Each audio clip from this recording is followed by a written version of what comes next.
There you are. So I turned on my camera and I changed maps at the same time. And it just threw a fit. It absolutely Flew too close to the sun. Okay. All right, we're back online. Yes, it crashed, got it out of the way quick. Until the next time I change maps, no doubt. Okay, so we have a treetop village where you guys were checking on the Skyweaver Clan, Akiri's family. And you spent the night after an interesting conversation with Ouss, the leader, the chief of the Skyweaver Clan, and in which he revealed some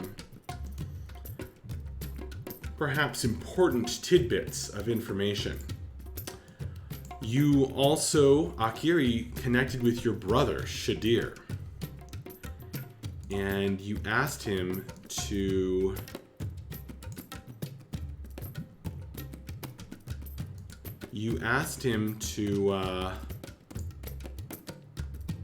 go with you, if I'm not mistaken.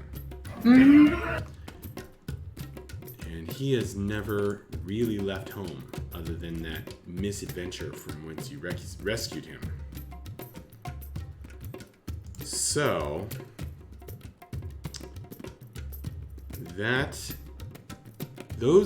and it was kind of emotional. You guys really connected. And Vapos had a significant character moment, just being surrounded by this loving and friendly family. So really a lot happened.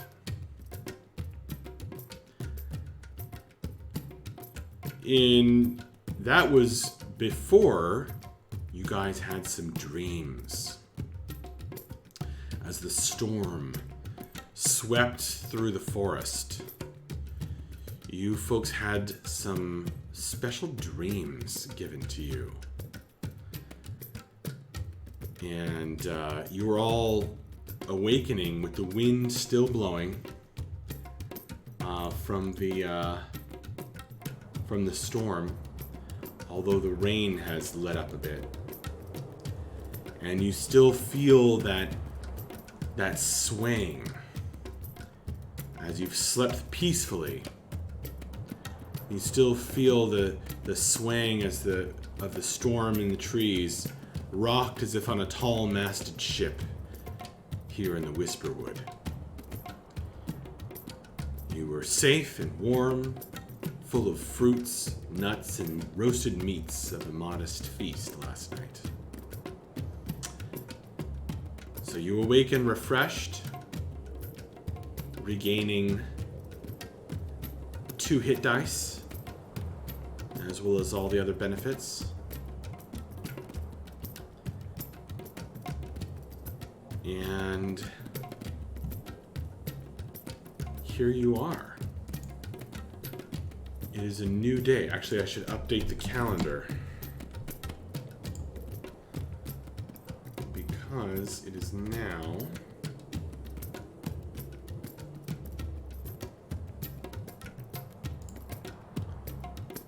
the 6th of the month of Zhuork.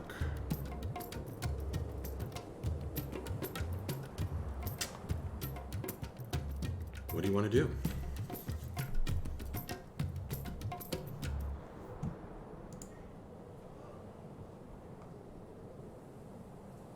Give me just a second to math.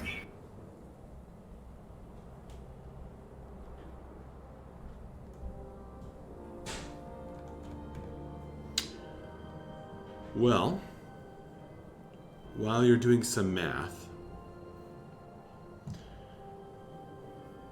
Ouss, the aged and somewhat decrepit Aarakocra chieftain of the clan, elder of the clan, makes his way to the hammocks and the nest bed in turn where you guys are variously sleeping, and asks you to gather together with him in the larger nest where the throne sort of is. Not sort of is, it is there. He says, I have a few things I must mention to all of you.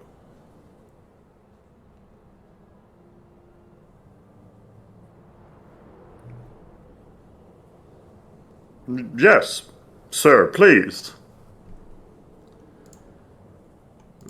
Good. So, once you're all gathered, he says, I spoke with some of you, but I'm not sure if I made my meaning clear. Besides wanting to be clear, I may not have remembered all of the details last night. So I just wanted to be certain that I said everything that it is my place to say. I trust you slept well in any case.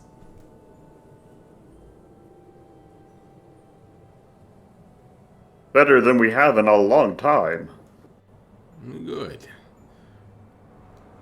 Very good. Well, I felt a certain presence last night. I'm told that, we are more often visited by the Muse than one finds in most places.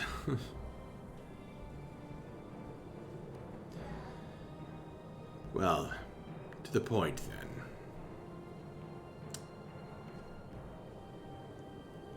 I wanted to tell you that when you visit that spire of rock where the sword wings gather, I think you must be on the lookout for an object. Yes. It has come to me in a dream, you see. And I pay attention to my dreams. It's how we escaped slavery. I dreamed the night before.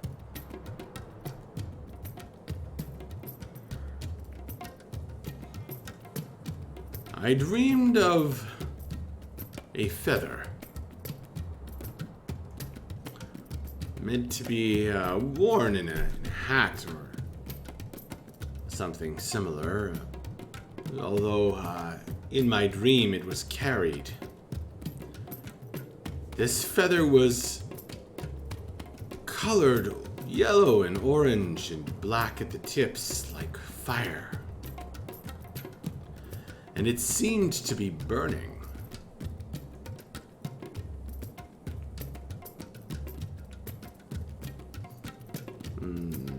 Well, I believe it is called the Candescent Plume. And I think it has a power within it to take you to the heart of Crimson, which is located in a dark and terrible place of great evil. At least a shard of it that is on upon in our world is located there, in the volcano. The Scorching Mountain. Akiri, have you heard of it in your reading of Old legends? Yeah. No, she knows the place. I think the Candescent Plume will take you there. I think you must be on the lookout for it. And you must find it. And that is your fate, I believe.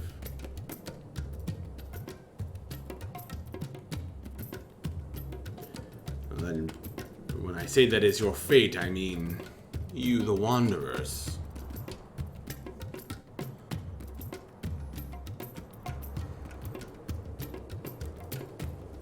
Well,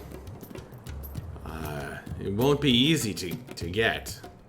I think you already know you're headed toward a big fight.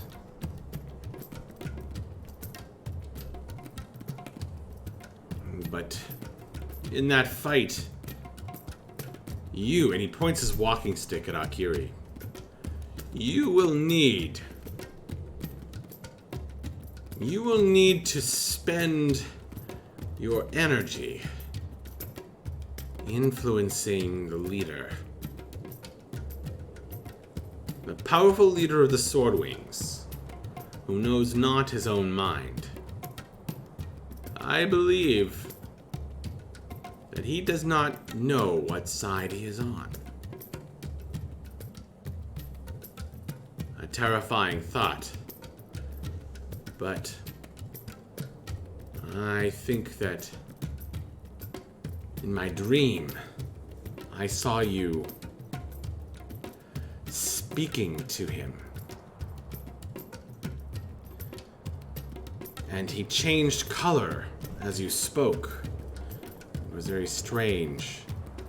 But he seemed to fight first for you and then against you.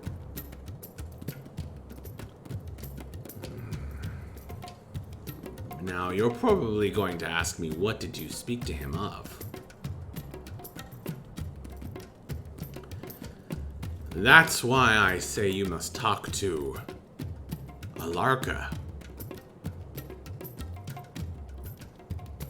priestess and great bard of astrology.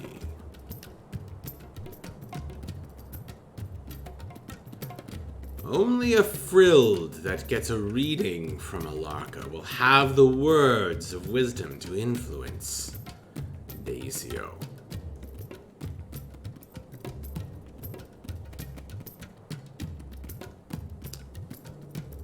There, I've said my piece. And he kind of sinks back into his big chair.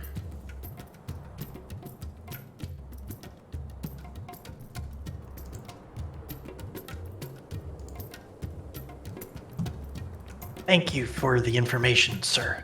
We will certainly take that into account. Or it seems that last night was a night for dreams, and we will not ignore the sign that you've provided. Good. I'm glad to hear it. Now, in the meantime, if you meet any search parties from the enslavers that run the vineyards, do us a favor and take them out, won't you? I don't think they'll find us, but there's always that chance. It would be a singular pleasure. Good. But be careful. Those people have deep pockets. And that can lead to powerful weapons and mercenaries.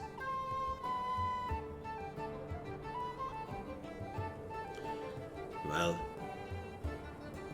I'm sure you're eager to leave us, unless you were planning to stay, in which case we'll make more longer-term arrangements.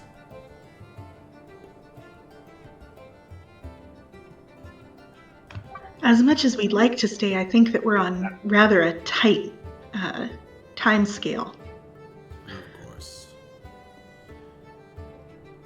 Well, we have some yummy oats and some seeds that I think you might enjoy. Breakfast, everyone!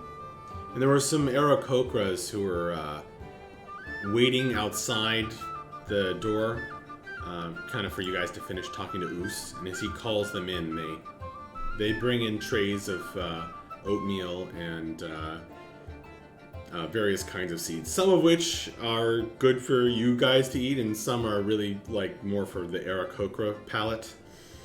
You kind of need a beak to eat them.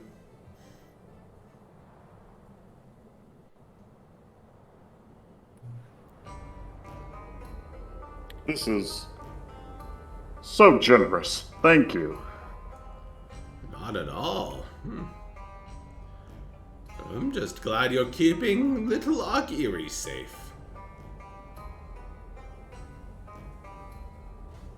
Akiri, of course, your folks and Shadir are going to crowd you at the table and engage you in conversation. She is more than okay with this.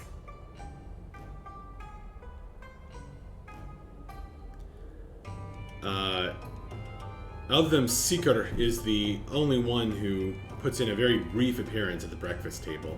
Although there are several tasks, they have some livestock down at the base of the trees, and they also take care of your horses for you. So, working in kind of these brief shifts, they take care of some of the morning chores and then come in for this sort of extended breakfast. As you guys are filling your bellies, or after, what do you want to do?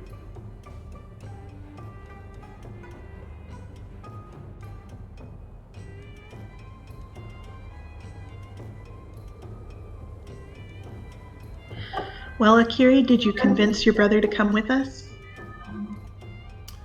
Her parents, their feathers kind of shift position on their faces, and they turn and they look first in shock at Bella, and then they turn toward Akiri and Shadir. What? Menonai's eyes are wide.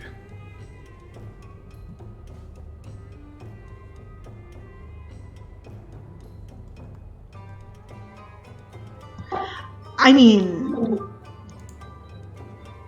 in the sense of,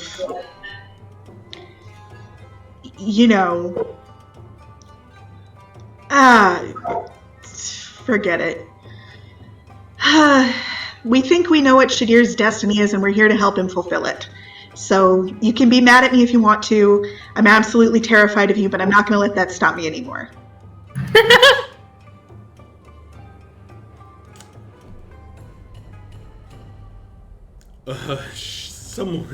Shadir kind of looks like a bit like a deer in the headlights, but a deer in the hood and lantern lights.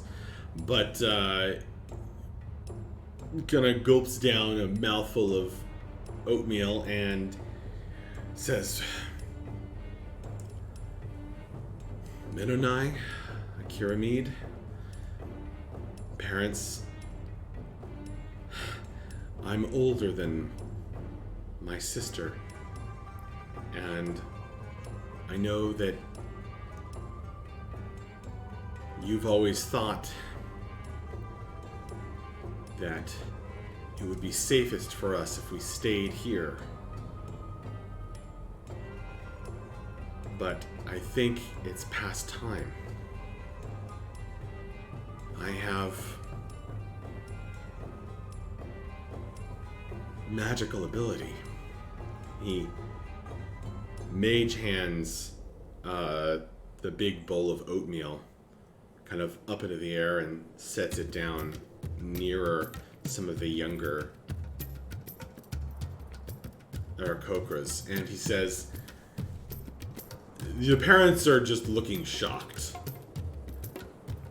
and they ruffle their frillback feathers, and they keep seeming like they're about to interrupt before Shadir just quietly continues. And he says, I've been partially in another place, as you know. And I think that the safest place for me, at least for now, is where Akiri needs me to be. I think I have a part to play in saving everyone. The clan, the Whisperwood, all our friends, the whole Wildlands. So, I'm gonna pack my things. I have packed my things. And,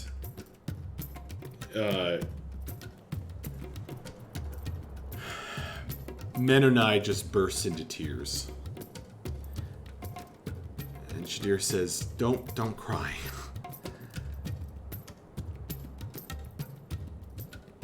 I think you know this is right. I think you know that we need you just as much as we ever did to keep the clan safe and hidden, so that there's always somewhere for us to come back to.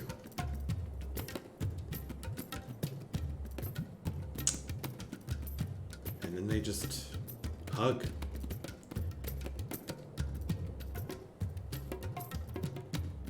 Akiramid whispers, "Your brother's not as strong as you. Don't you dare let anything happen to him." And Kiri's gonna squeeze her dad tighter and say, I won't. I promise I won't.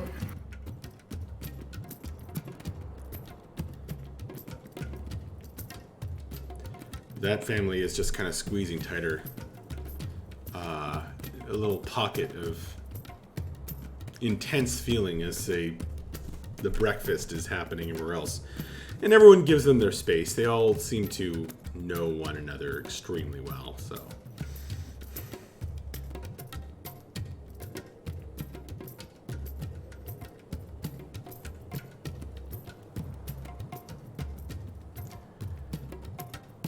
The truth is, when Menonai can finally speak, she says, "The truth is, I knew this was coming. I knew this was coming, Shadir.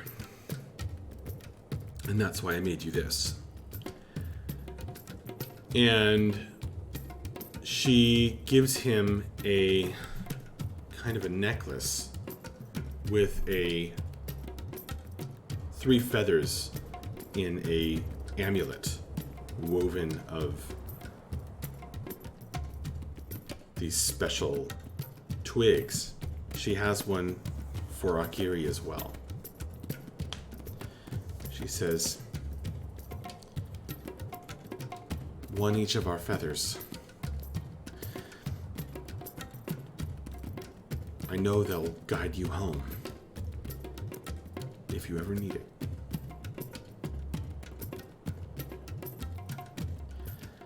I also packed you some food. Come along. She's gonna take you guys back to your home nest to show you what she's packed.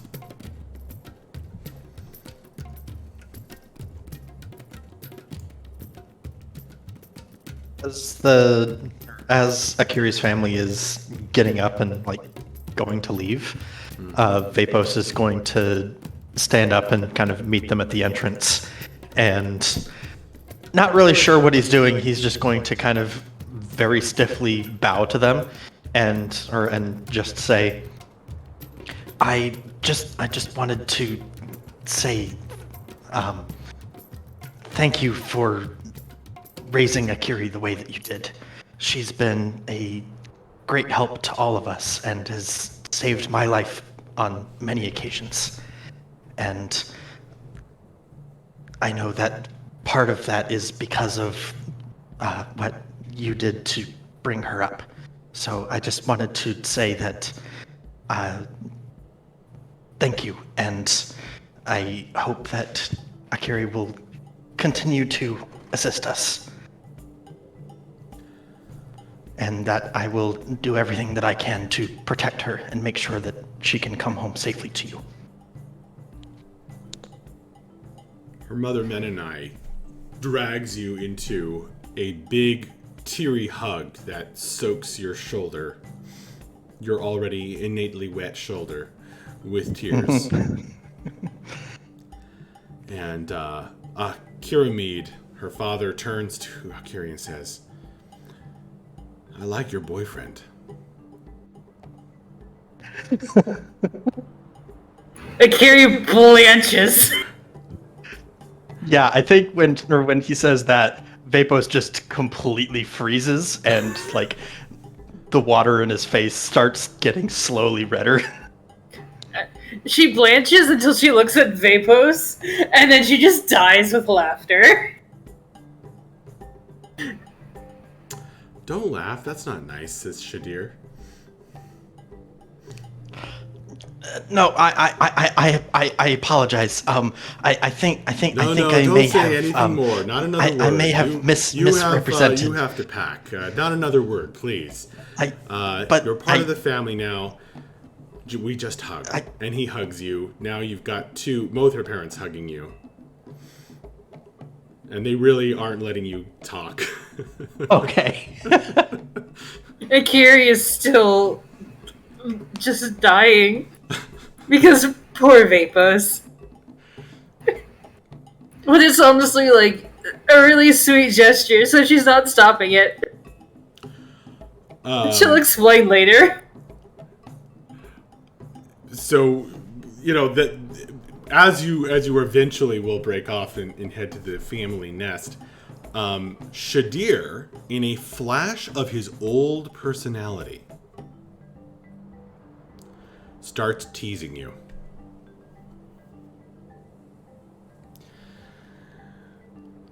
Akiri and Vapos sitting on the ground. Kissing. She elbows him in the side. Like, enough. It's like a very sibling elbow. Like, enough to hurt, but not much. He winces, for sure. Let's be honest. It's Vapos, so we'd probably be... Well, I'd be in a boat. He'd probably be in a lake.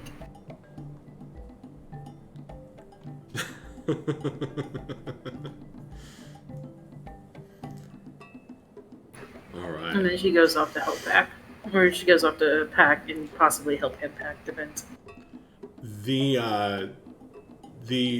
other clan members kind of seeing into what's going on better maybe than Akiri's overwrought parents. From the outside it's more obvious how uncomfortable you are, Vapos. Mm-hmm. They're sympathetically laughing at you. Yeah, Vapos has no idea what to do, so he's just going to stand there for a second trying to process what the heck just happened, and then he's just going to go back to the party and sit back down. I can see it perfectly.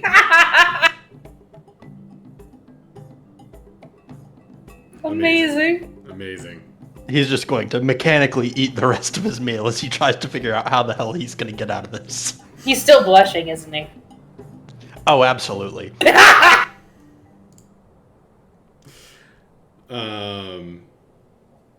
Fantastic.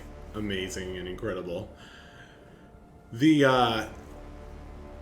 Fortunately, you will not be mobbed by the children so much, as they actually have chores and school and other things to attend to at the moment. For the most part.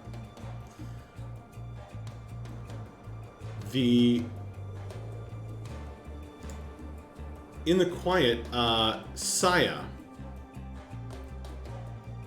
the snowy owl shaman, will kind of sidle up to Bref, Bella, and Mavra, who, let's say you guys happen to be sitting near each other.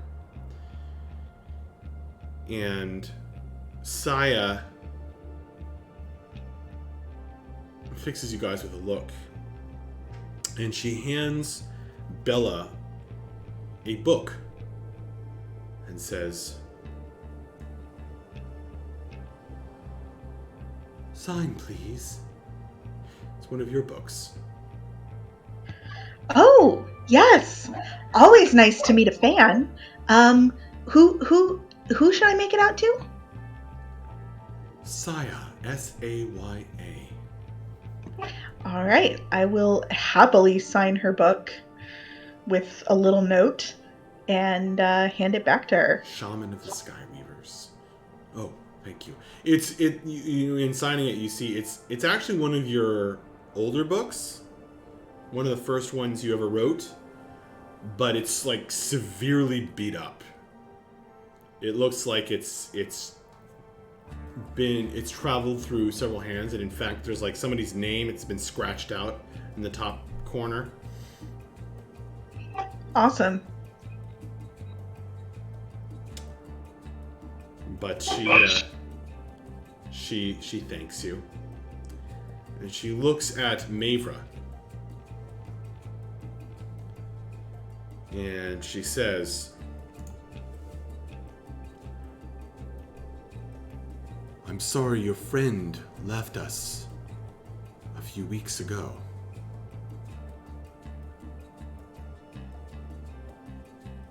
Left? "I'm sure his spirit still lives in the gift he gave you." Oh.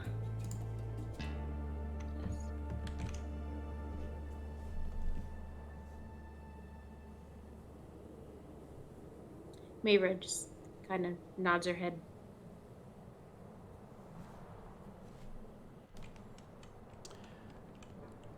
He was given a burial in the ground, as I know that is in keeping with the traditions of Deldam and its people, not our sky burial. I don't know if that will bring you some comfort, but it's by the beech tree to the northwest. The spot is marked by 5 stones.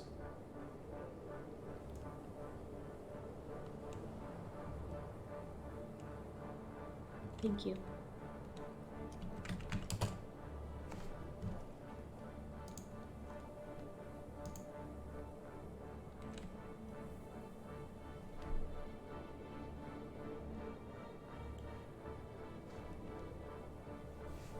You are welcome. Fanog was a good-hearted man.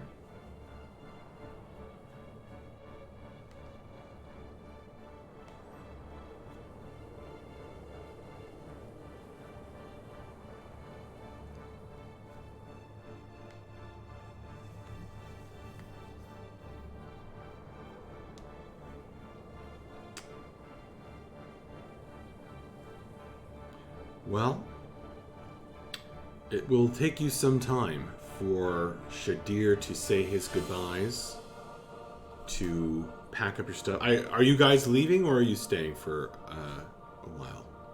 I think we should stay. I think we should leave tomorrow. Okay. We'll leave like early in the morning. Your parents breathe a massive sigh of relief. There will be more tears shed, but it's going to give them a little more time to get used to the idea. At least slightly more.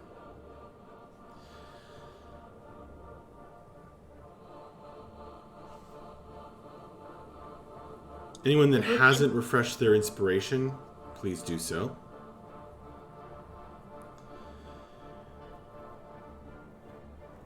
You are called upon to not do any like heavy lifting kind of tasks, not any major tasks, but just kind of clean up a little,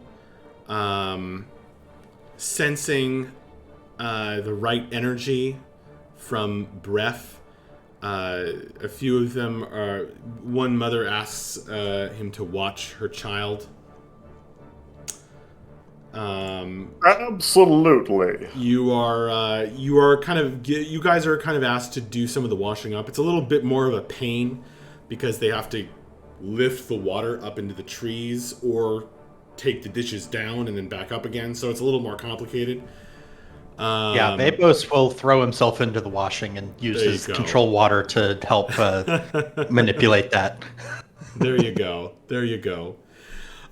Vapos, you felt uncomfortable, but doing these kinds of menial tasks and just the way in which like people appreciate it, it's not like this sort of ascetic mass eating hall like it was at the monastery, and it's also not like doing the washing up for your close friends while camping.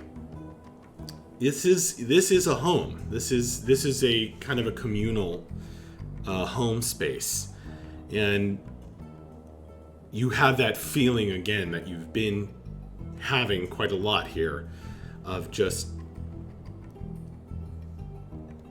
instantly belonging, and of this family sense that's so weird in how not weird it is for you.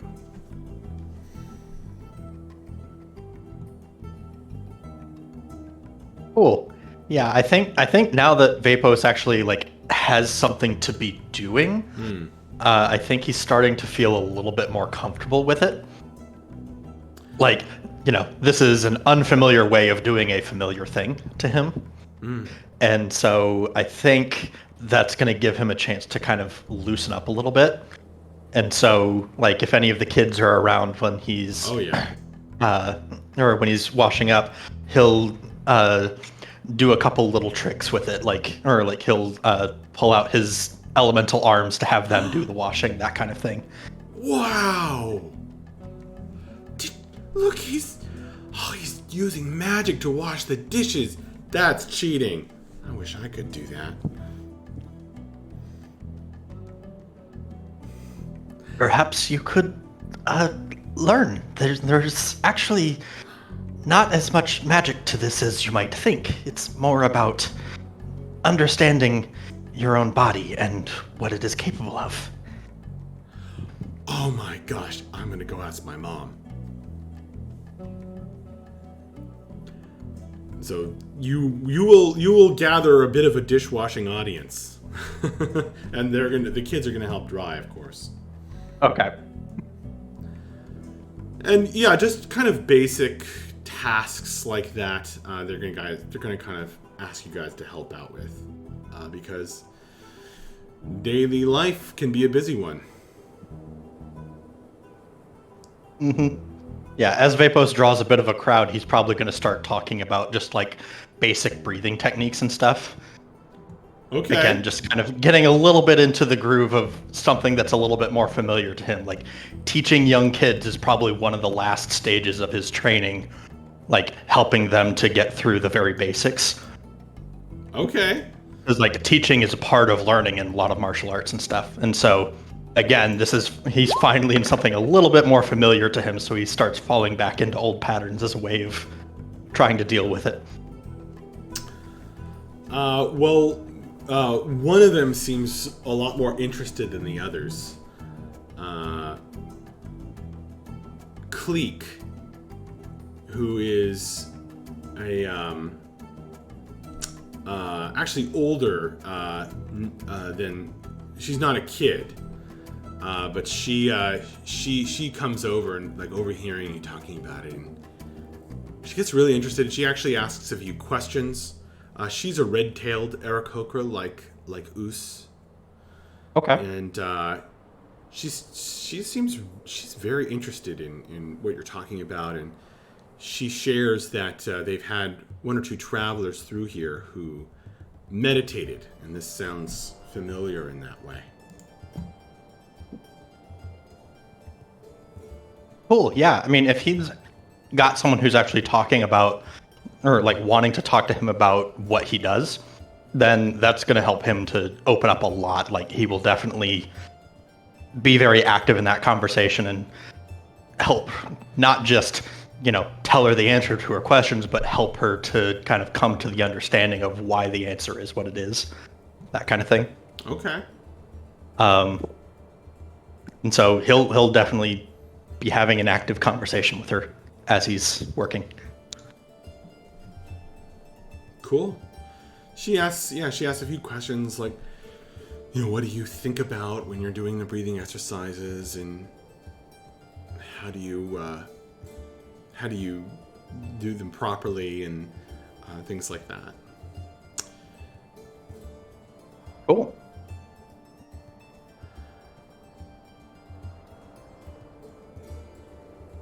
Okay. Well, you guys will spend, you tell me what you want to do. Otherwise, you will spend a pleasant day amongst the Skyweavers, and into another nice sort of semi-communal dinner. I am teaching the younglings in this village the intricacies of knot tying. Okay. Definitely a few are interested in that, particularly Urk and some of the other younger kids. They'll be really interested in knot tying. I just think that's neat. If Mavra has time, she's gonna sit by the beech tree for a bit. Okay. So you go down the stairs, or you're lowered on the platform, and you head over to the area she told, not too far from the village center, but you find just a kind of a quiet nook amongst some roots that have raised up, and there's the whispering of the trees all around you that's so distinctive here. And you find this small cairn of 5, good-sized stones.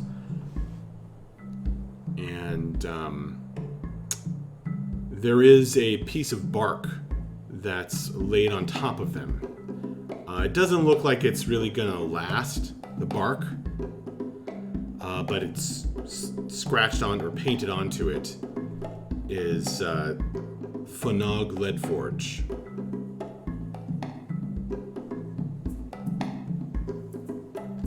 It's a quiet little spot.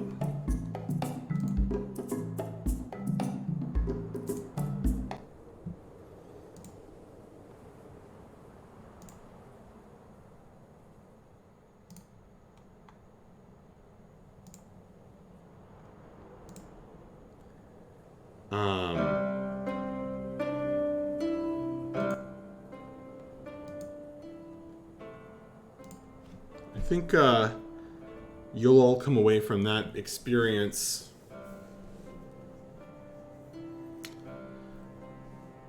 feeling just good about yourselves. Bella, if you aren't doing anything, you're going to be asked to teach some writing. Oh, yeah, definitely. At least for an hour or two over the course of the day. Well,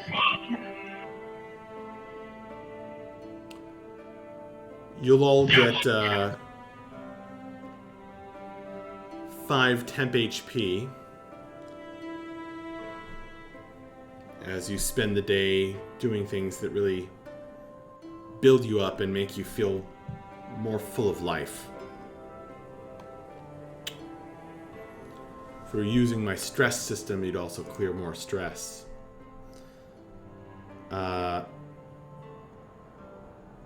Oh, hey, Kenny. All these ideas in chat.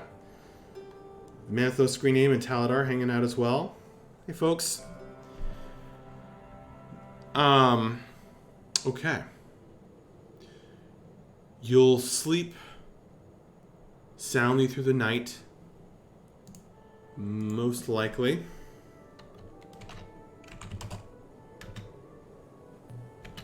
Yeah, at some point in the day, Vapos is gonna go try to find Bella. Okay. Just to say, Bella, I think I may have made a terrible mistake. I introduced myself to Akiri's family and was trying to talk to them a bit about how Akiri's been very helpful to us. And they seem to be under the impression that I was Akiri's boyfriend, and they would not, or they didn't give me a chance to properly explain myself, and I think I may have caused some problems. I'm sorry. I really shouldn't laugh. That sounds like a serious problem for you. I'll try to clear that up with them. Oh, would you? I'd really appreciate it. I just, with Akira being about to go away again, I don't want to leave them with a false impression. And I mean, you know how I am around people. I fear that I would end up just tripping over my words again. No, absolutely. This is definitely something that I want to help you out with. Thank you very much. I really appreciate it. I guess I'm gonna go find Akiri's parents. Okay. I mean, they're going to spend the whole day just making sure Shadir and Akiri are feeling the love and kitted out. She's going to load them up with food that's, kind of crazy. She's going to she's going to try to make a meatloaf to pack, heavy food. But good. So they won't be hard to find. All right, so if Akiri is there with them, I guess I'll just walk in and be like, "So Akiri, I hear you have a boyfriend now." Akiri, remembering Vapos' face from earlier, just breaks out into giggles again. Yeah, apparently I do. Apparently so. Poor Vapos. Well, you sure know how to pick him. He has asked me with just so much effort to clear up that he likes you very much as a friend. But he's not really looking for a relationship right now. Yeah, I kind of figured. I know you're seriously heartbroken right now. Indeed, I know. I'll get over it eventually. She's trying really hard not to laugh and failing utterly. All right, well, my job here is done. I'll leave you to your family. I just needed to clear up that little misunderstanding. Are you doing this where her parents or Shadir could hear, or like away from them? Oh, I think where they could hear. Yeah.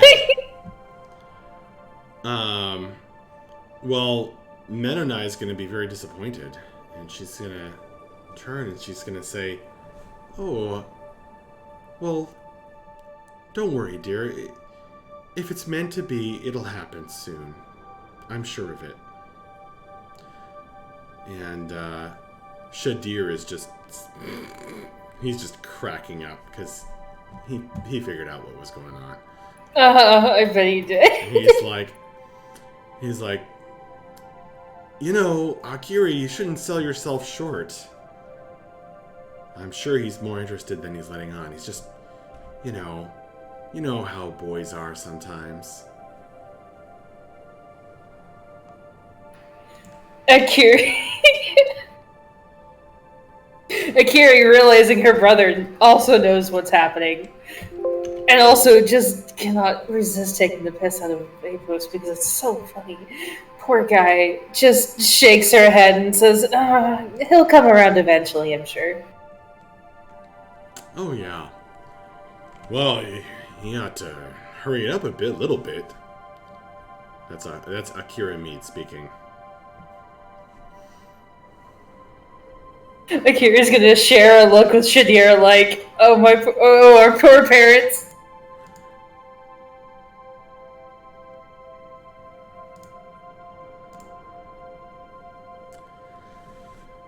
Well,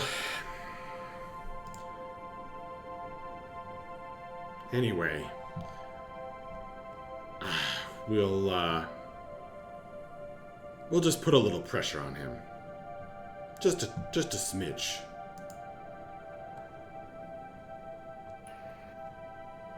Yeah, just a little bit. Right. Bella's face during this whole exchange is just getting more and more delighted, while simultaneously red with the effort of suppressing hysterical laughter. Amazing.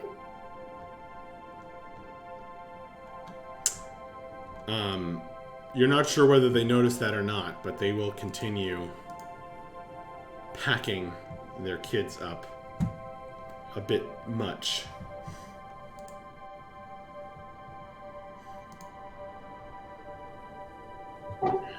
I do feel a little bad.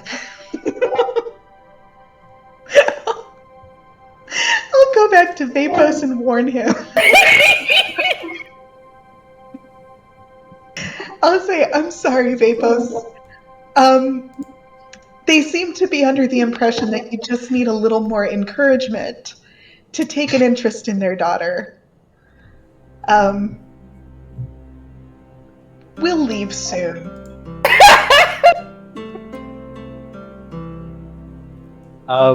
Yeah, Vapos just kind of looks mortified for a moment, and then, like, kind of, his expression just gets stony and serious, like, okay, I can deal with this. I'm gonna have to deal with this.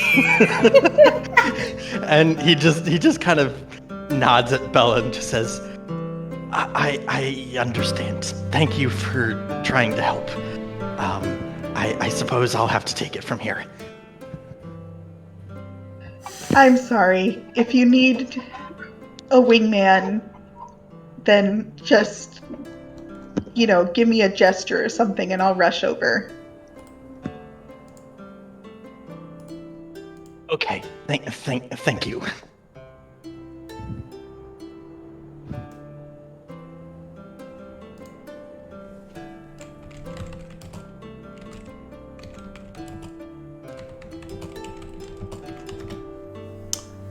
Well, when you guys come together at dinner, Akira Mead is going to make a point of coming over by Vapos and clapping him on the shoulder. And just giving what he believes to be a manly bird nod. Vapos is just going to kind of look at him at first with an expression like, wait, is this it? Is this what Bella was talking about? But then just kind of confusingly, he'll give a nod back. And when he receives a nod back, he goes, I know you'll do the right thing. And What does that mean? Yeah, Vapos is very lost. even with Bella's warning.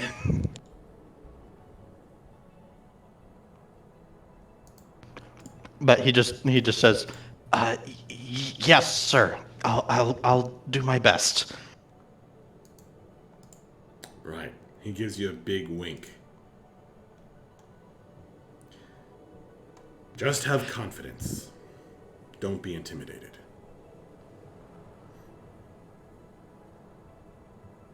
Right. Confidence in what way exactly? I'm sorry. I'm not quite following this conversation. Well, she's she's a powerful woman. That could be intimidating for some. I understand. But keep in mind also that she's still a little girl. At the same time, yes. to me. Of course. And to her mother. Yes. I certainly, I understand. How old are you? He kind of cocks his head to the side, like it suddenly occurs to him. I'm 26, sir, but I think there was a bit of a misunderstanding. You see, older than I thought. Excuse me.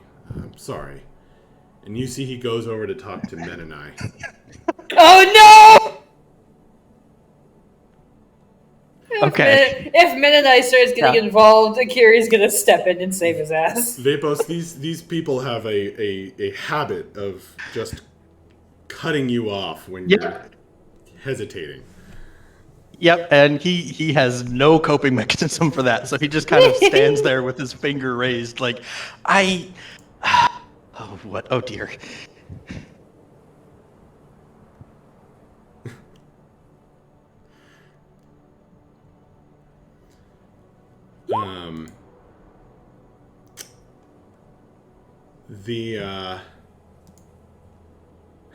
Oh no! Good night, Mayfra. Good night. Good night, Mayra. Good night, Maybra. Good night, good night.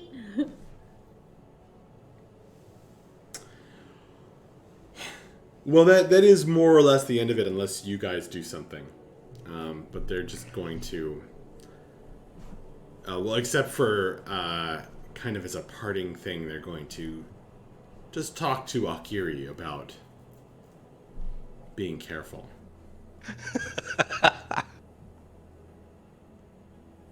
Okay. I'm picturing something like the guard your carnal treasure scene from Win a Date with Tad Hamilton. Not that bad, no. Just now that they know about the age difference, they're like, you need to. There's no harm in waiting. On second thought.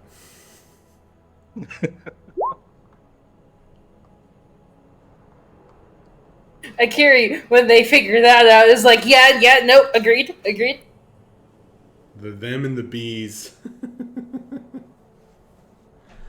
Because they're birds. Okay. Well, unless there are other things you want to do, we're going to go ahead and fast forward to resting through another night. You will regain 2 more hit dice. You had like a day of downtime, more or less, in there. And you're also going to be getting out of here more full of life. So you have some temp HP as well. After that point,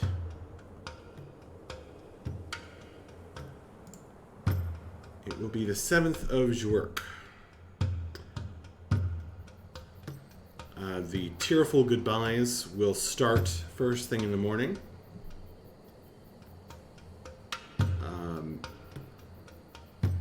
Shadir and Akiri are going to be loaded down with these way too heavy packs. She tries to send you off with a quiche in a pan.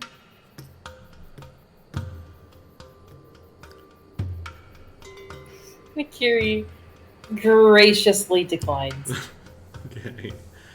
And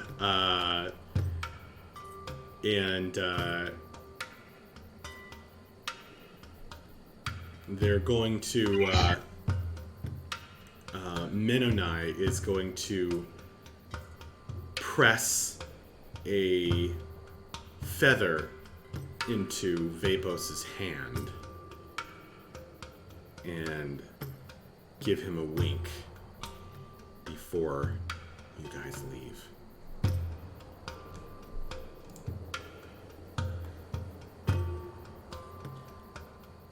So, assuming you are leaving, where are you headed now, having gained 2 or 3 pounds from lots of extra food?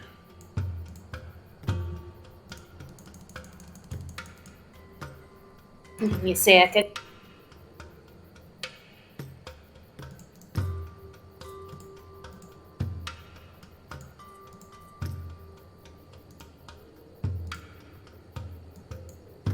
We are headed dead north for the next week. Okay.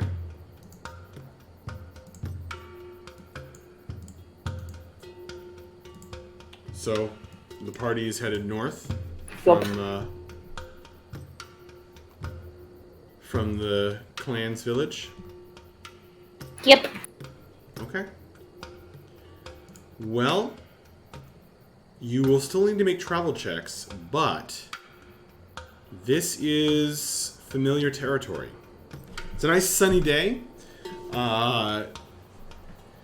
You are headed back along the path that took you down out of the forested mountains. Since you were just here, you will not be getting experience points for travel.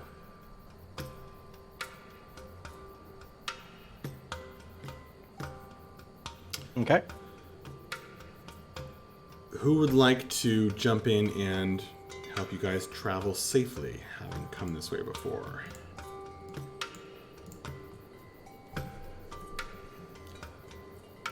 I'll jump in with my normal performance check. So once you're a bit away from the village, you start blasting away on your what instrument? I think I'm going to use my harp. Okay. You use the harp, plucking the strings from the strings, a beautiful melody even as you walk, and giving everyone a hopefully feeling lighter on their feet. Ooh. Oh, that's not great. You know what? Unfortunately. Can I use my lucky bracelet for my once per day reroll? Yes, you can.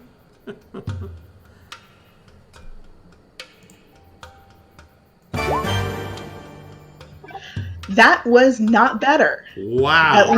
At least I have advantage. So the first 4 rolls today are really, really low. Now I will remind you I have advantage on this because I'm using my harp, so at least it's not a natural one. Okay. Well, here's the thing. That would have been a failure, but you guys just traversed this ground. And you already know many of the dangers and difficulties, including those with your horses.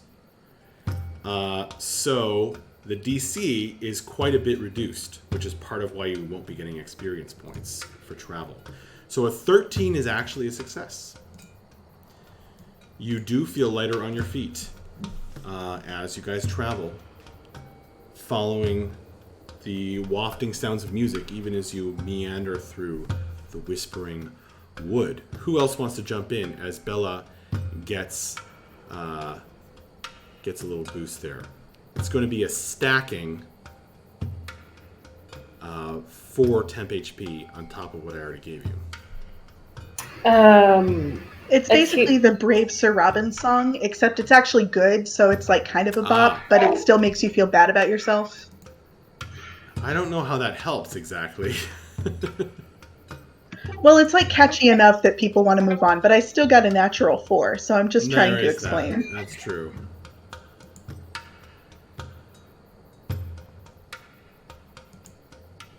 Akiri would like to do her perception check to see if there's anything in the way. She is scouting ahead.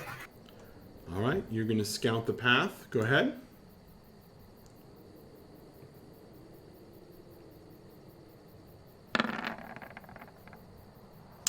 All right, that's another success. You also get a stacking 4 temp HP.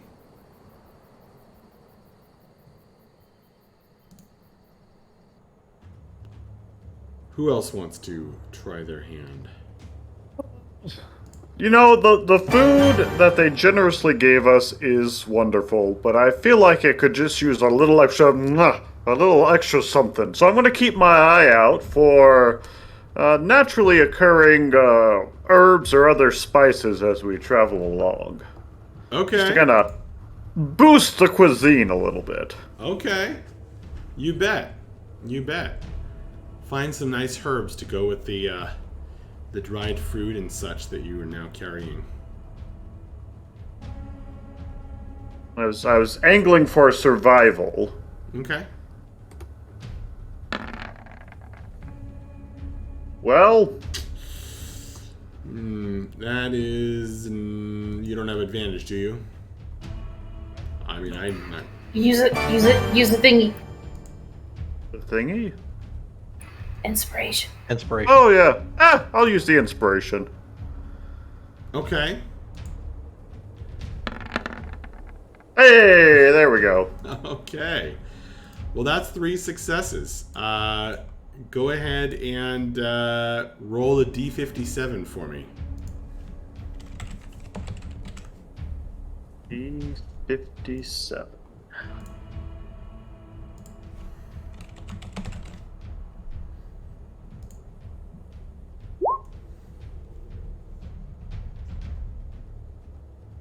Life, the universe, and everything.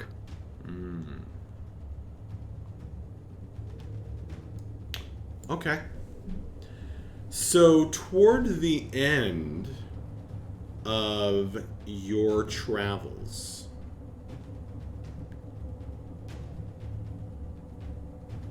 you find that you are arriving back at the scene of carnage, where Vapos was literally 1 HP from death, and Bella nearly died, and you guys slaughtered some bandits and left their bodies either in the road or the other bodies that you found you buried out back.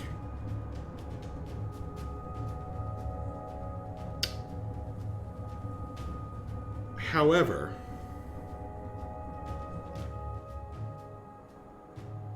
the bodies that you left on the road are gone.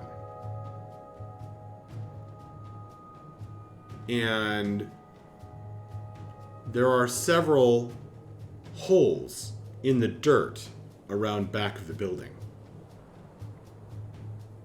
This is the hunting lodge. And instead,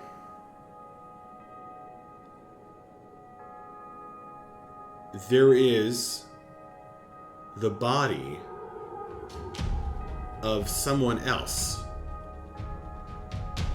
spread-eagled and staked to the outside of the hunting lodge, to the wall. Just pinned to the wall. And the hunting lodge is now partially ruined. One corner of it has been caved in, possibly burned.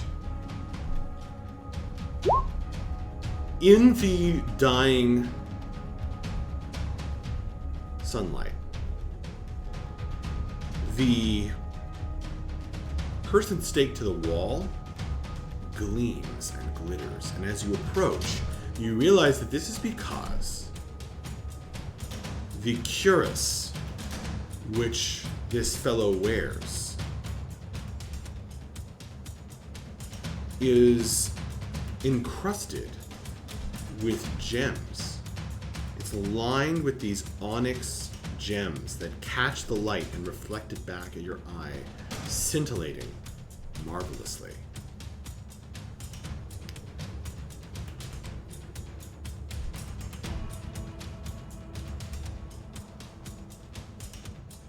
This is really creepy, right? Extremely so, yes.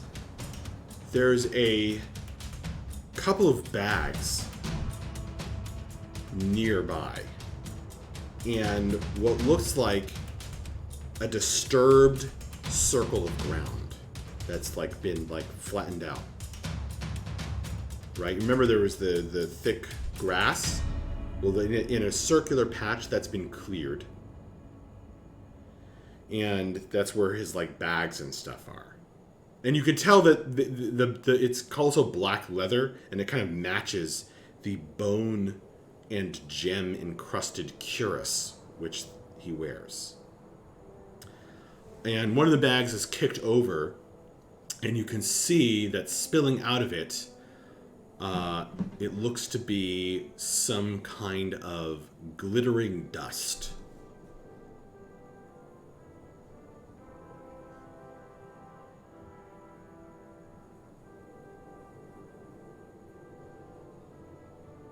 Does anyone have any idea what all this is? What that might be? I have no idea. When you... Can I make an Arcana check? Sure. Go for it. Well, that's not very good.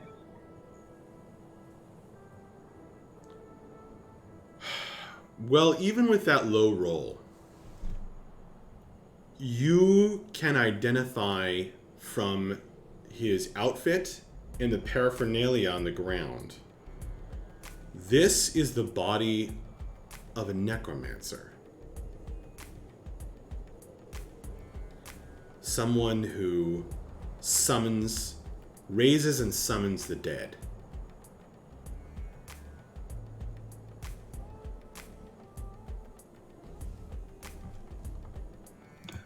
I will inform the group of this fact. Okay. You're also going to notice, as you're examining the body more closely, that he has a tattoo of a tentacle. Actually, not a tattoo, sorry. It's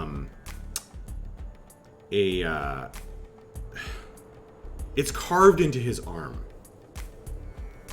There's the shape of a tentacle carved into his arm, and it's the same as the tattoo of that you saw on the people who were dead inside of the hunting lodge.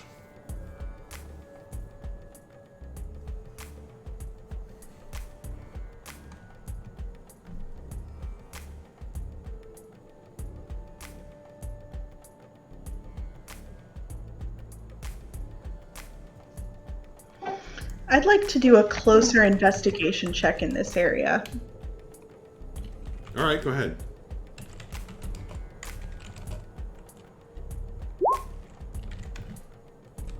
What is up with these fucking rolls tonight? I'm gonna use my inspiration to try and re-roll that. Okay. No, that's even worse. Holy smokes. Bella, you are having a rough day. I have not rolled above a 6 so far tonight. So you got a 15? Oh no, actually, you re-rolled it to a 12. Yep.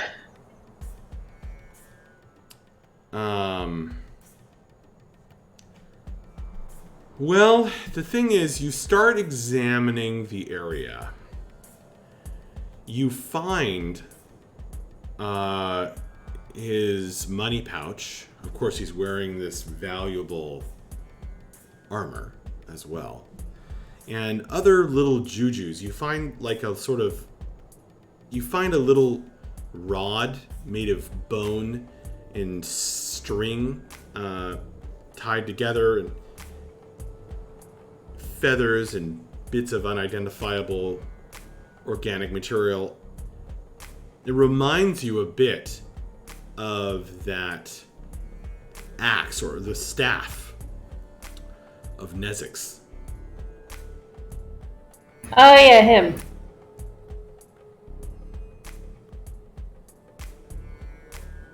Some of the runes carved into some of his material reminds you as well, not only of the scepter of Nezix, but the dress.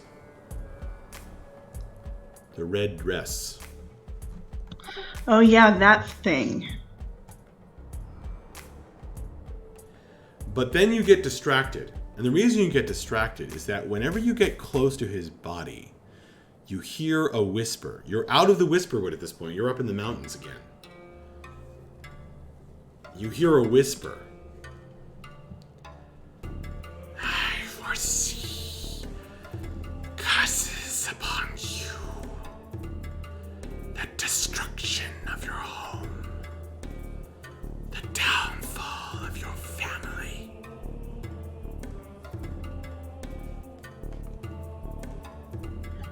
Well, that's creepy. Guys, I think this place is incredibly fucking haunted. Yeah, I think we should not spend any more time here, ever. Yeah, I think I'm okay with that decision. Yeah.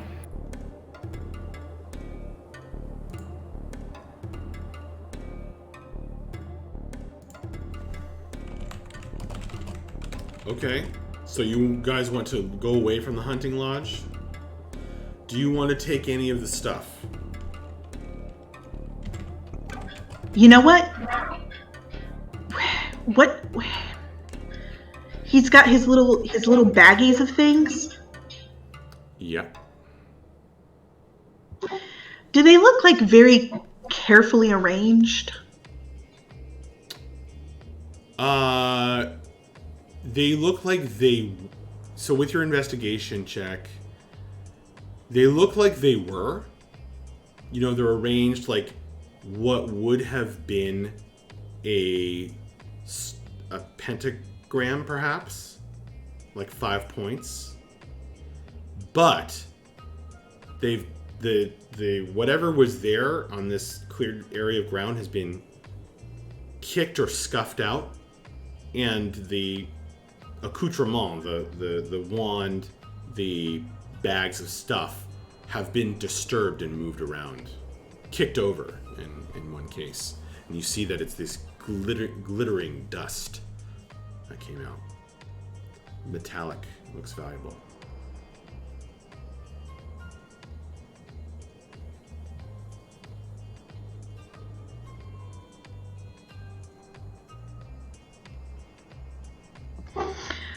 I mean, part of me is tempted to just strip this guy, and part of me is like, I'm not sure that I actually want any of his stuff. This place seems incredibly cursed.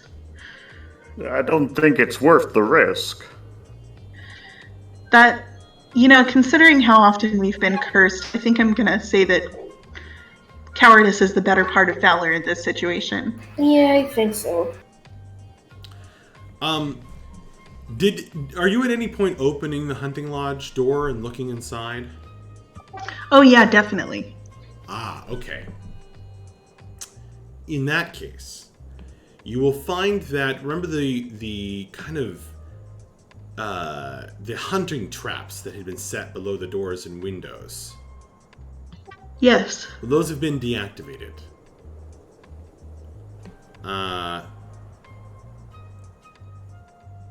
They are snapped shut.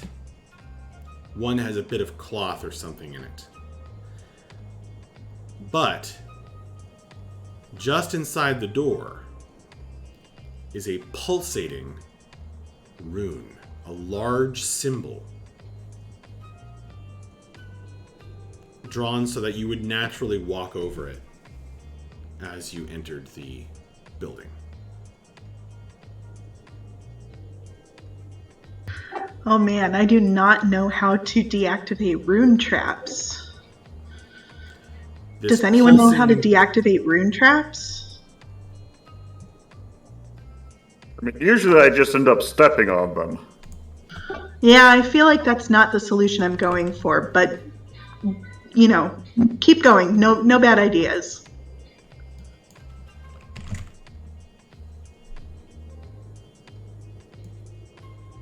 It looks like this.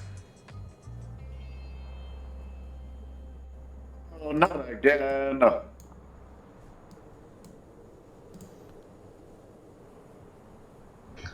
Oh yeah, and we're not fucking stepping on that.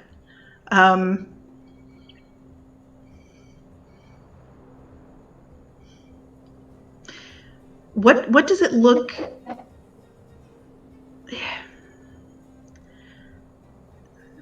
It's just put on the floor magically, right? As far as I can tell. Mm-hmm.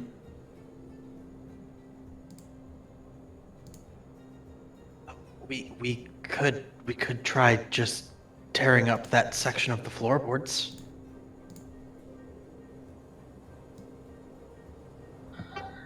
Why haven't I taken Dispel Magic? Why haven't I done that yet? Oh, did someone say Dispel Magic? I mean, it's worth a shot, right? Sure, let's do it. Kiri cast Dispel Magic at 4th level on the rune.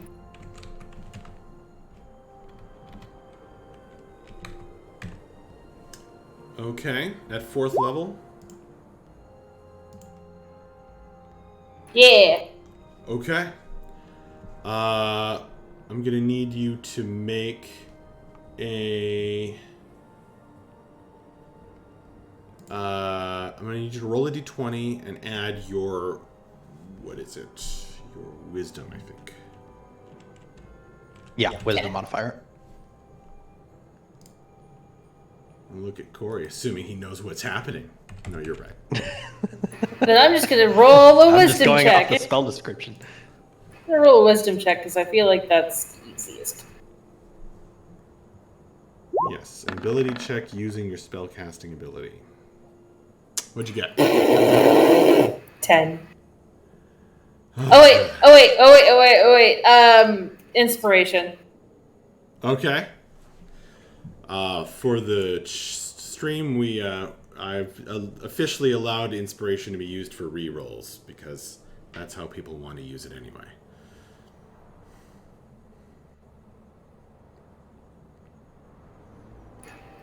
So I guess that brings it up to a 16, or do you want me to roll again?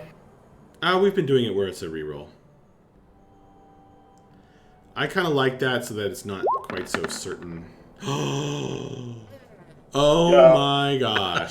Probably shouldn't have let me do that. What's Akiri's theme song? Do we have one for her?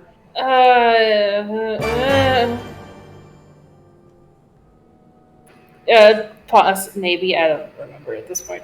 It's been a while. The Dwarven Curse Rune dissipates in a cloud of smoke, making a sound like...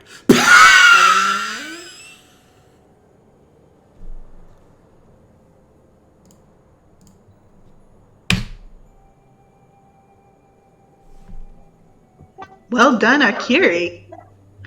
Man, we should have been doing that the whole time.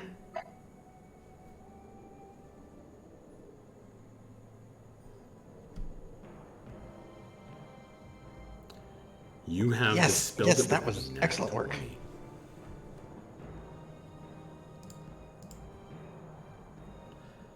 20.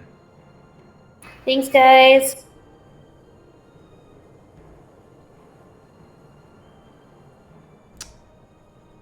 Somewhere far away, someone is feeling annoyed at the power of your dispelling. They can suck it. So you guys hike a little bit further into the mountains. Maybe you just go around the bend just far enough so that you're not... Oh wait, sorry. Was there anything else you wanted to do? Were you still deciding whether to take any of the stuff?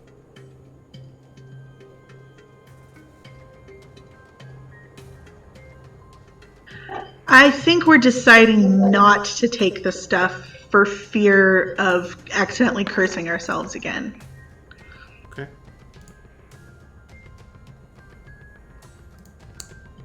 All right.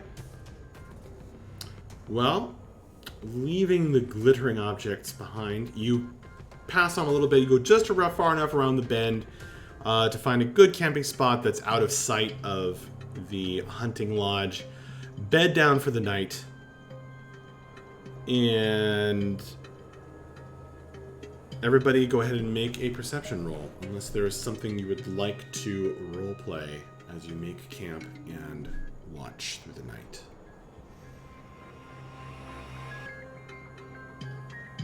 There's me with my 5 and under rolls again.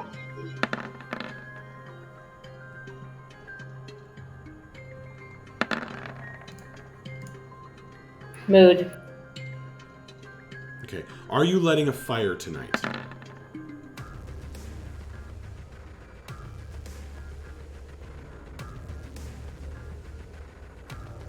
I don't know that we need one. Okay. Anyone without dark vision would have disadvantage on the perception roll. And you will have a bit of a cold comfort up there in the mountains after climbing all the day. The ground out here is a lot harder, it's a lot colder, and you are prey to the whim of the wind and the noises in the night. Now that you're a day out hiking far from the comfortable hammocks and comforting area of the clan.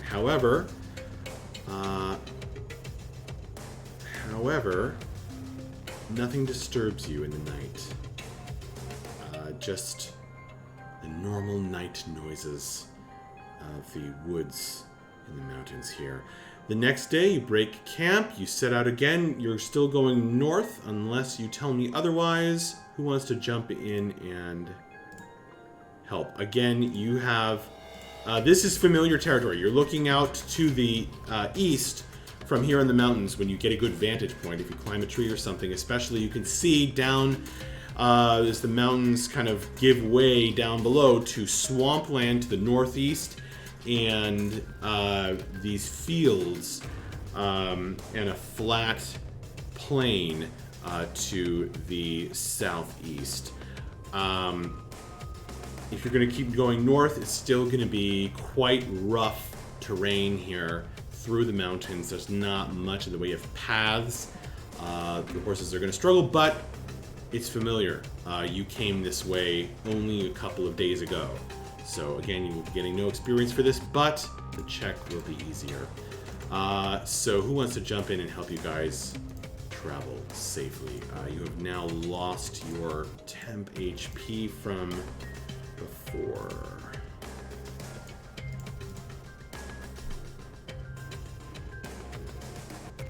Vapos will go first. He's going to be, now that we're on our second day of travel, he's going to be paying a bit more attention to Shadir, and trying to help him with kind of the general rigors of travel, because it sounds like from what little Vapos has gleaned from all this, Shadir hasn't really left the village or gone very far, and so yeah. He's just going to kind of be paying attention to Shadir, and if it looks like Shadir is struggling, just kind of try to help him out, point out kind of some of the tips for walking extended distances and those kinds of things, ways to preserve his energy, especially going over mountainous terrain and stuff like this. Absolutely. I probably should have mentioned that, yes, Shadir, traveling. This, actually, up to now, this terrain hasn't been too difficult for him. He flies, staying close to Akiri, and actually he has traveled this far before. But now, Vapos, with his high wisdom, somehow intuiting that this is the point at which Shadir is going to start having trouble. You notice that, yeah, he just spent a night away from home. And this morning, his eyes were a bit wide. You notice that he looks down toward the vineyard plain with wide eyes.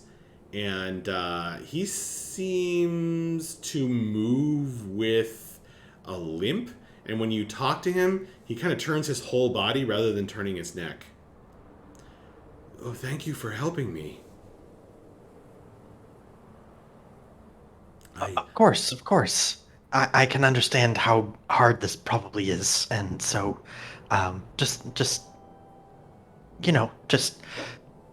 take her. It's okay for you to relax a little bit. I know that there are a lot of dangers out here in the wilds, but that's part of the advantage of traveling as a group like this. There are a lot of people around to be able to look out for things and help each other out when we need to. Whispering fire in the dark. Sorry. Yes, that is good.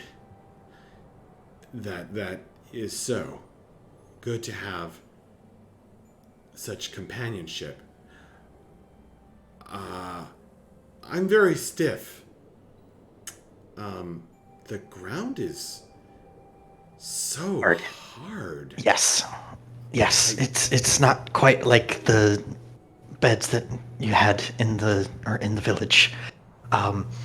It'll take some time to get used to, but you'll come to at least tolerate it. I do suggest it's probably best if you do your best to try to keep moving. That'll help to work through the tension in your muscles. My pack is so heavy. He's gonna set it down and he's gonna unpack, and you see he takes out a cast iron pot of spaghetti, and he kind of sets it down and sighs heavily. Here, I have some extra space in my pack. Why don't I carry some of this for you for now while you're getting used to traveling? His pack is actually kind of worn and old. It's actually your parents, Akiri. You need like a backpacking backpack to carry adventuring stuff, gear. Mm-hmm. So he has one, but it's like, you see the straps are kind of worn and grayed in places. So you take the stuff, you show him how to travel and how to kind of help him deal with the soreness, and he tells you, I slept upon a stone heart, sharp-edged and spined. But when I awoke and removed my bedroll, I saw it was, and he holds out, it was a pebble. I do not know why it felt so large. They often do in the night. Tonight I'll show you how to clear out the space for your bedroll to make sleeping a bit easier. Thank you, Vapos. Of course, I'm happy to help. All right. Poor Vapos, he's like, is this kid okay? No, he's not. Neither of the birds are alright. Gonna need you to make a check. Yeah, I was kind of angling for insight of like checking to see what his issues were and just trying to help deal with those. I'd say that's perfect. Cool. All right, I'm using my inspiration because I do not want a natural one. I'm dealing with him. There we go, 19. Nice. Much better. Much better. All right, so with a 19, okay, excellent. Yeah, you do a much more than solid job helping him out, and in fact, as you travel, he'll start getting the kinks out, and he'll start being able to fly with Akiri again, which is really where you probably want him. Okay, so you're going to get 4 temp HP, and the gratitude and respect from whatever part of Shadir is definitely here. Cool. Who else wants to jump in? I'm a little afraid to. But I have to come up with a way to use investigation or history to travel in these areas. But unfortunately, I haven't yet. So I guess I'll go with my usual performance check. Okay. There are ways. Okay, I'll take it. All right. Well, since you guys have traversed this area before, and even you know which way to go, to at least to avoid where the horses would really struggle, so actually a 14 is a success. And you will continue traveling relatively safely. Who else wants to jump in? 4 temp HP for Bella as her music rings out. Oh, you're using the harp. Is that a 23? Oh, yeah, that's a 23. Well, there you go. So that's a good success. The beautiful harp music rings off the mountainsides and filters through the leaves and makes you guys feel like you're traveling in an enchanted fairy road, light on your feet. Who else wants to jump in?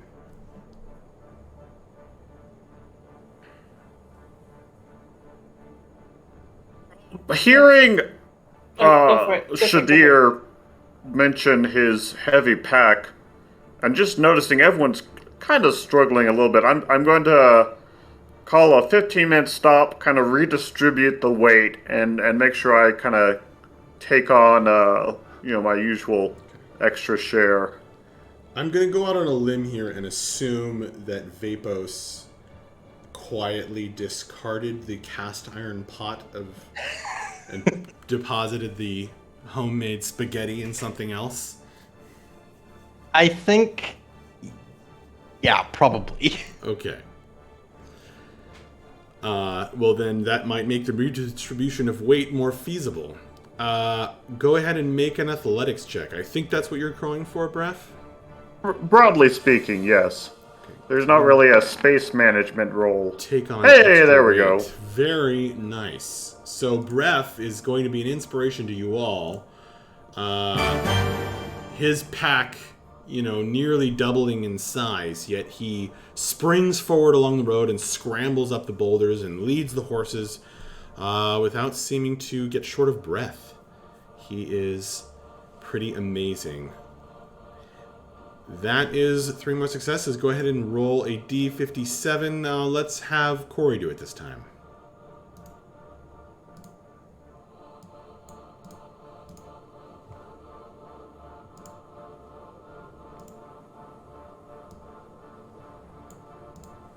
$32. Okay.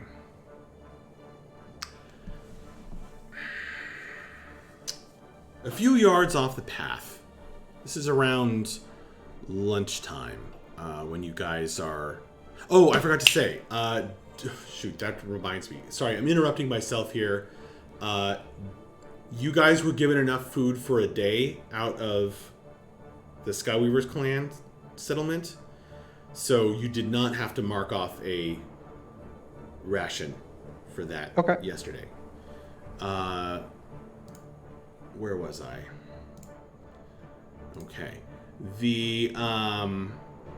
Okay, so around lunchtime on this, the 8th, you see something kind of like a strange shape and a glint of gold a few yards off the path in some waving grasses and ferns under the trees, just up the slope of the mountain a few yards.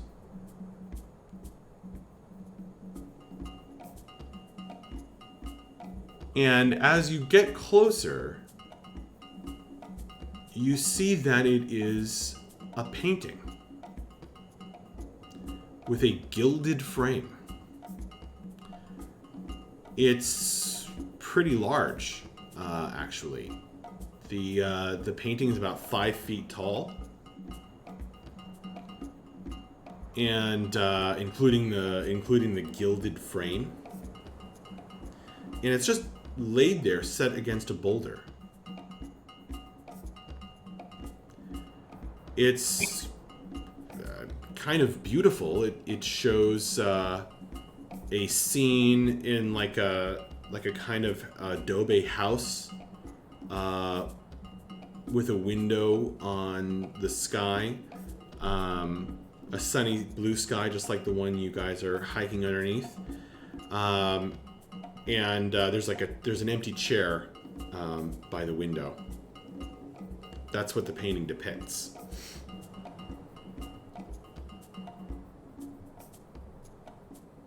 So would you like to ignore it and keep moving? Do you want to go take a look at it? Do you want to pick it up? What do you want to do? I'd like to make an investigation check on it. So you're just going to kind of inspect it closely? Yeah, basically. All right, go ahead. There we go. 28. Okay.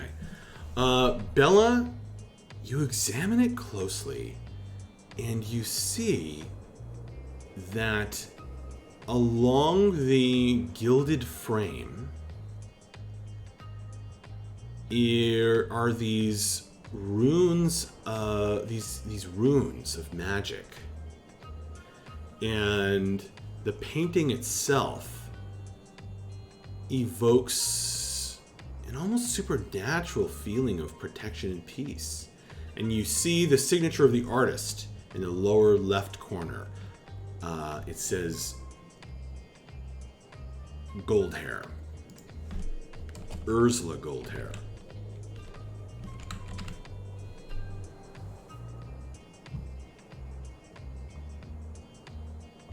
Can I make a knowledge history on that person? Okay. That's a natural 1 for a total of 13. Well, with the 13, you just remember that you know the name Goldhair. and that his first name isn't Ursula, the gold hair that you know of.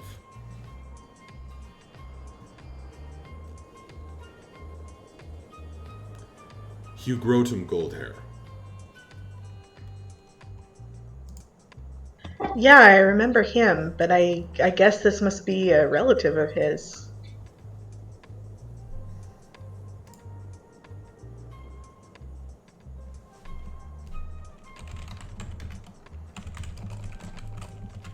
Well, we can't reasonably take this kind of stuff with us until we get bags of holding, which seems like it's never going to happen. So...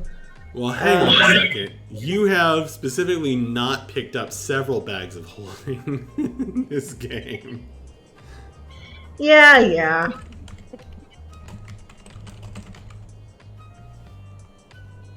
Well, we're terrified to touch anything, so... That's true.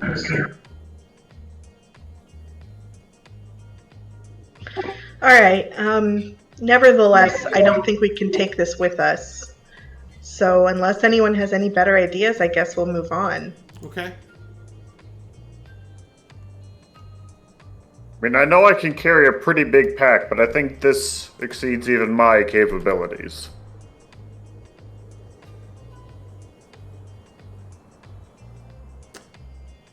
I mean, you could carry it. Wouldn't, don't forget you could take it out of the frame and roll it up too.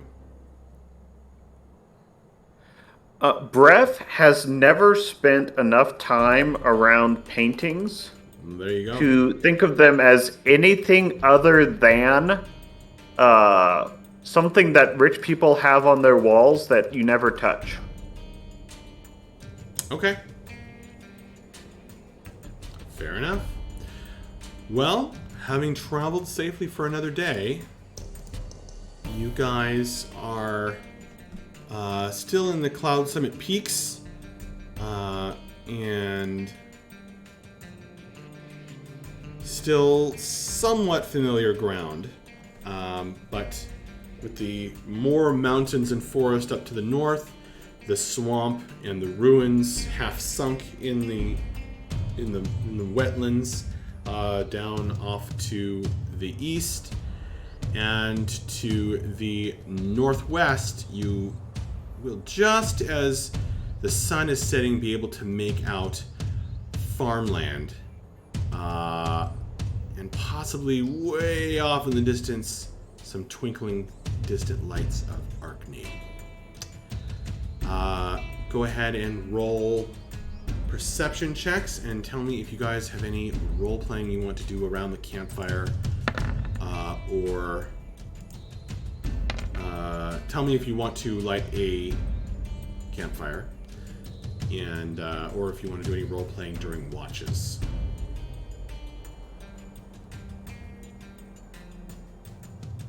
I think Akiri is mostly just gonna glue herself to her brother.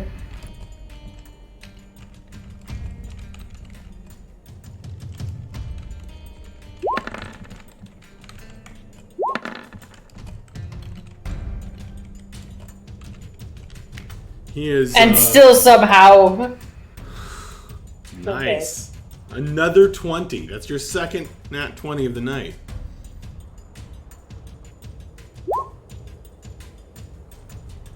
Shadir seems quite depressed at the prospect of another night in a tent. And you can tell he's already wondering, how much more of this am I going to have to endure? I just drew that where you guys can see it. Whoops.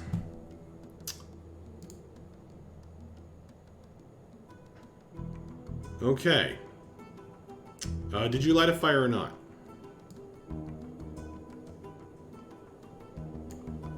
I don't think we need to. I think Vapos is going to recommend that we do. He's not going to say it, but I think he's wanting to just kind of help Shadira out a little bit since he had such a rough night the first night. And as much as we probably don't need a fire for ourselves, I think it would be good for him. And so Vapos is going to come up with some probably pretty lame excuses for why we need a fire. All right. So Bref says no, Vapos says yes. I mean, I guess if you want one that badly, there's no reason not to. That I can think of. I'm okay with it. Thank you. I appreciate it. I just, the night or last night it was pretty cold, so I think a fire would be in order, if that's all right with everyone.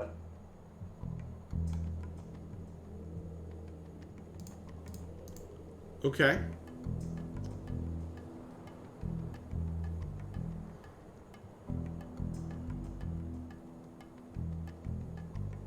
Well,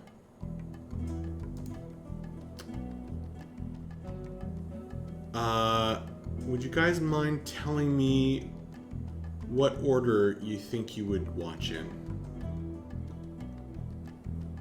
Akiri usually takes first if you can. Okay. And you got the natural 20. Okay, that's interesting. Alright, so Akiri's on first watch. Who's on second? Vapos can take second. Okay. You got an 11. Alright. Who's third? I can go third.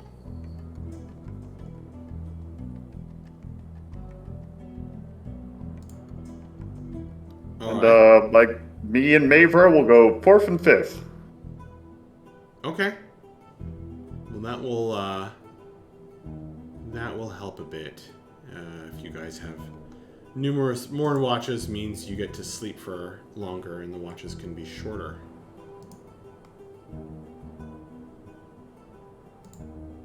Okay.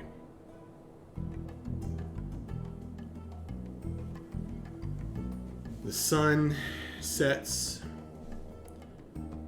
Akiri stays up, poking the fire. You hear some noises, but you recognize that they're just animals. You see some eyes glittering as they come to look at the fire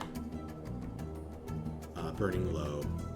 You can see there squirrels or birds up in the tree branches.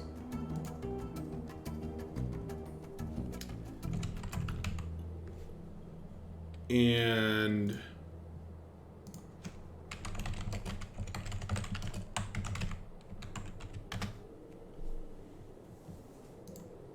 then you hear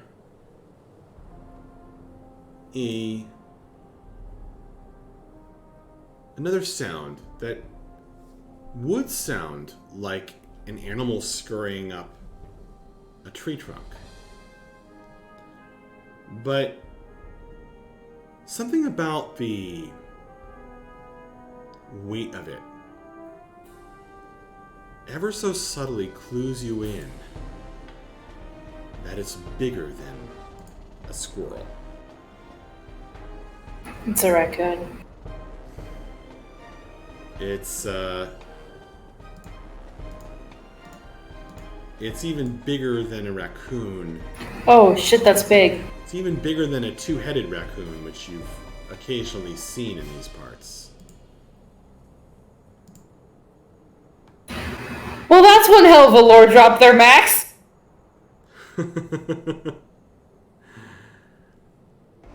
No, this is something with significantly more weight.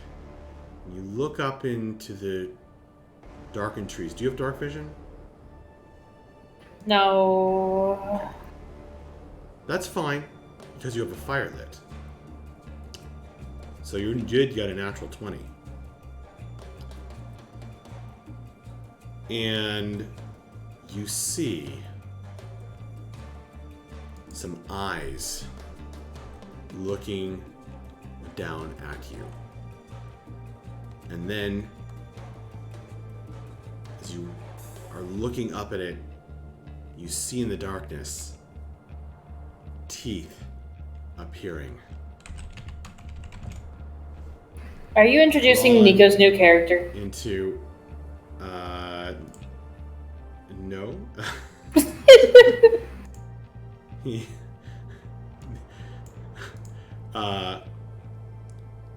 teeth, these big canine-like teeth, but you realize with a natural 20, this thing is an ape, and you see this whitish shape in the tree, hunched over. One massive clawed hand gripping it. It leans way out with its foot hands gripping the branch. And it goes, "Hoo, hoo!" And there are answering sounds all around. And you see with your natural 20 that there are 5 of these things. One slightly different from the rest.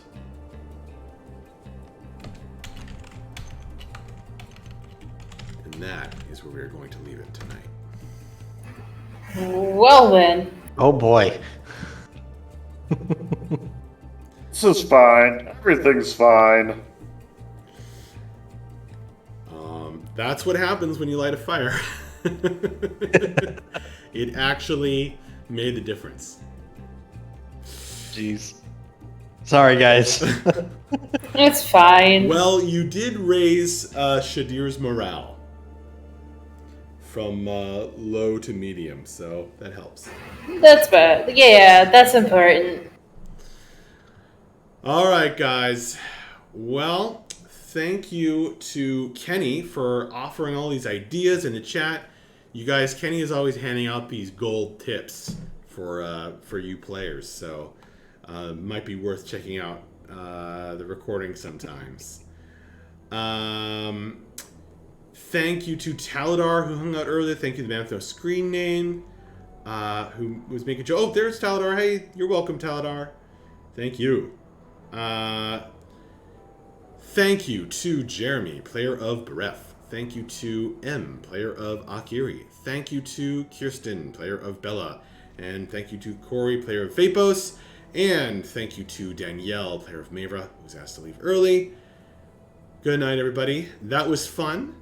Got some hex trolling done. Got some awesome role-playing done. I'm going to go ahead and give you all 50 experience points per level for the role-playing. Unfortunately, no travel experience as you're just retreading the same ground. And that's all until hopefully we get to play again next week. All right. That was fun, everybody. And we're going to kick things off next time with Roll Initiative. Woo! And some of you are asleep and not in armor, so that's going to be interesting. All right. Good night, everybody. Good night, all. Good night. Night, guys.